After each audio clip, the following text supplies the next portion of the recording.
நான் இன்னொரு கேள்வி கேட்டேன். 2024 தமிழகத்தினுடைய பங்கு மோடி அவர்களுக்கு. நான் இப்ப சொன்னால சிரிப்பாங்க சார், நான் சில விஷயம் சொல்றதே இல்லை சார். இன்னைக்கு எந்த அரசியல்வாதி கிரவுண்டுக்கு போறது இல்லை sir.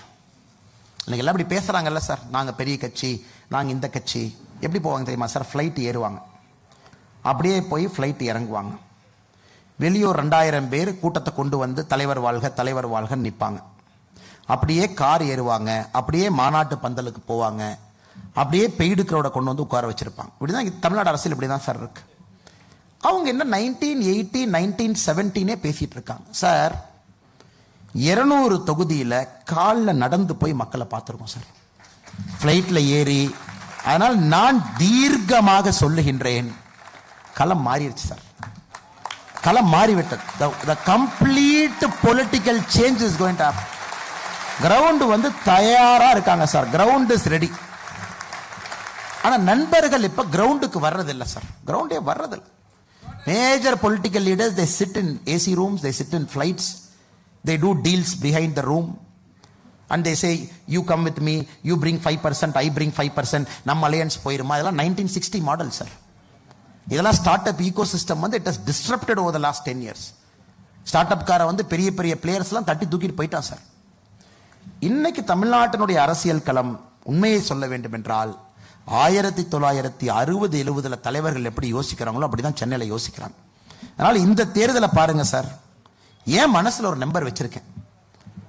If I say that number, many of you might be shocked also, because this is going to be tsunami of an election in 2024. இது நீங்க நினைக்கிற மாதிரி இந்த இன்கிரிமெண்டலா அப்படி சவுத்துல பிஜேபிக்கு ஒரு 2 வருமா, கொங்குல பிஜேபிக்கு ஒரு 2 வருமா, அப்படியே பிஜேபி இங்க 1 வருமா, கம்ப்ளீட் ஸ்வீப் நான் எதிர்பார்க்கிறேன் sir. It is going to happen in the ground. எல்லாரும் தெளிவா இருக்கிறாங்க, குறிப்பாக இளைஞர்கள் ரொம்ப தெளிவா இருக்கிறாங்க.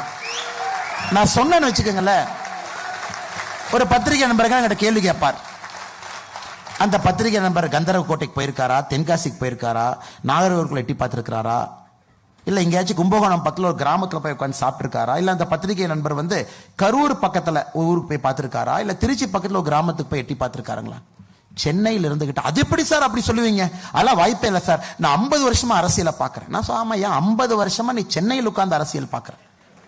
எப்பவாச்சும் நீங்க போய் கிரவுண்ட்ல போய் டிராவல் பண்ணிருக்கீங்களா? அதனாலதான் இதை பத்தி நான் அதிகமா பேசுறது இல்லை சார். இதை பேசினா சண்டை தான் வரும் அப்படின்னு. 2024 தேர்தல் ரிசல்ட் வரட்டும், அதன் பிறகு தமிழகத்தில் மீடியாவின் மீது மக்களுக்கு எவ்வளவு நம்பிக்கை இருக்கு அப்படிங்கறத நீங்க பாப்பீங்க sir. So I am very certain 2024 elections is ground changing. இது ஒரு கிரவுண்ட் ஷிஃப்டிங் எலெக்ஷனாக இருக்கும் என்பதிலே முழு நம்பிக்கை, மக்கள் மீது நம்பிக்கை இருக்கு சார். மக்கள் தயாரா இருக்கிறாங்க. நாம தான் மக்களை ஏமாத்திட்டு இருக்கோம். நாம ரிஸ்க் எடுக்கிறதுக்கு பயப்படுறோம். நாம பயந்துகிட்டு யாரோட சேர்ந்தா தப்பிச்சுக்கலாம், இவங்களோட சேர்ந்தா தப்பிச்சுக்கலாம். மக்கள் தெளிவா இருக்கா. நீ தனியா வா, நீ மாற்றம்னு சொன்னா தனியா வா.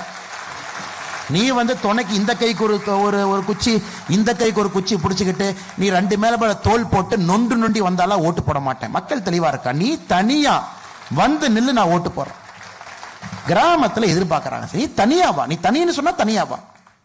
நீ எதுக்கு ஆள் தொலாயிட்டு இருக்கிற? ஸோ இது it is up to the courage of a leader. Leaders courage வைக்கணும், நம்பிக்கை வைக்கணும். they have to believe in the cadres hard work கீழ இருக்கும் அப்படின்னு. இன்னைக்கு பாரதிய ஜனதா கட்சிக்கு அந்த பிலீஃப் இருக்கு sir. more than any time today we have a lot of belief. Tamil Nadu change ஆயிருச்சு, கிரவுண்ட் மாறிடுச்சு, களம் தயாரா இருக்கு, நிச்சயமா மாற்றம் வரும் என்கின்ற நம்பிக்கை இருக்கு. நம்முடைய ஜெயந்தி ஐயங்கார் அவர்களுக்கும் அருமை சகோதரர் ஸ்ரவன் அவர்களுக்கும் இந்த கேள்விகளுக்கெல்லாம் நன்றி சொல்லிக்கிறேங்க சார். அந்த கேள்வி எதுவும் ஸ்கிரிப்ட் இல்லை, ரேண்டமா கேட்டாங்க, இதயத்தில் இருக்கிற ரேண்டமா பதில் சொல்லிட்டேன். தவறு ஏதாச்சும் இருந்தால் மன்னிச்சுக்கங்க. நன்றி, வணக்கம். பாரத் மாதா கி ஜெய் சார்.